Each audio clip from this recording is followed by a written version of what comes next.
안녕하세요. 오늘도 어김없이 지난 시장부터 훑어보고 시작해보겠습니다.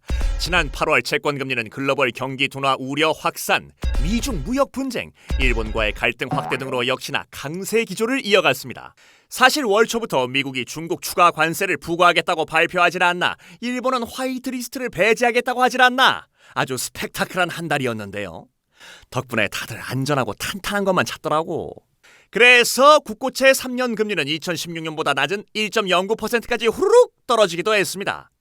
하지만 주택금융공사의 MBS 입찰에서 대규모 미매각이 발생했고, 또 최근 급격한 금리 하락에 대한 기술적 금리 반등이 나타나서 1.1%대 수준으로 아주 약간 반등했죠. 그러고 보니 8월 마지막 날 한은금융통화위원회에서 기준금리를 1.50%로 동결하기도 했습니다. 그럼 이제 금리는 대체 어디까지 내려갈 것인가에 대한 이야기를 해봐야겠는데요. 현재 시장에서는 실효 기준금리 하한을 0.5%에서 1% 수준으로 추정하고 있습니다. 기준금리가 1.50%인데 추가로 더 막 끌어내릴 수만은 없단 말씀.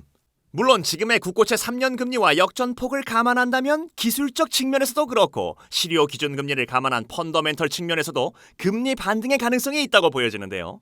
다만 조금 불안한 건 현재 정부 세수 진도율이 전년보다 늦은 상황이고, 반도체 업황, 일본 수출 규제 등을 감안하면 법인세가 연말까지 많이 거칠 수 있는 상황이 아니라는 것인데요.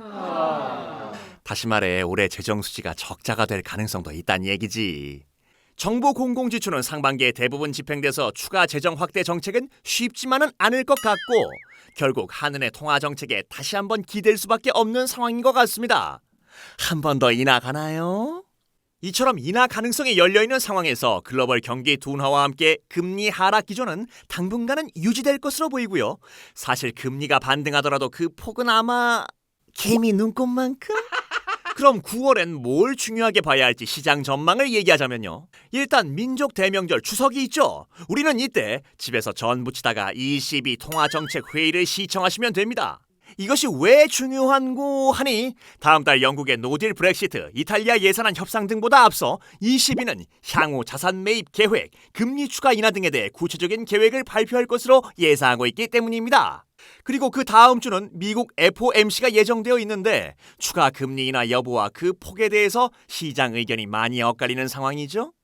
그리고 같은 날 한국 8월 금통위 의서록 공개도 예정되어 있습니다. 즉 추석을 전후해서 시장이 크게 흔들릴 거야. 그리고 요즘 화이트리스트 제외 관련해서 궁금하신 분들 많으시죠? 일단 9월에 한은 금통위는 열리지 않기 때문에 이와 관련한 한국의 대응이라던가 세수 부족 관련한 정부의 향후 재정정책 방침 등은 한은 금융상황 점검회의나 금통위 의서록 관련 뉴스를 보시면 될 것 같습니다.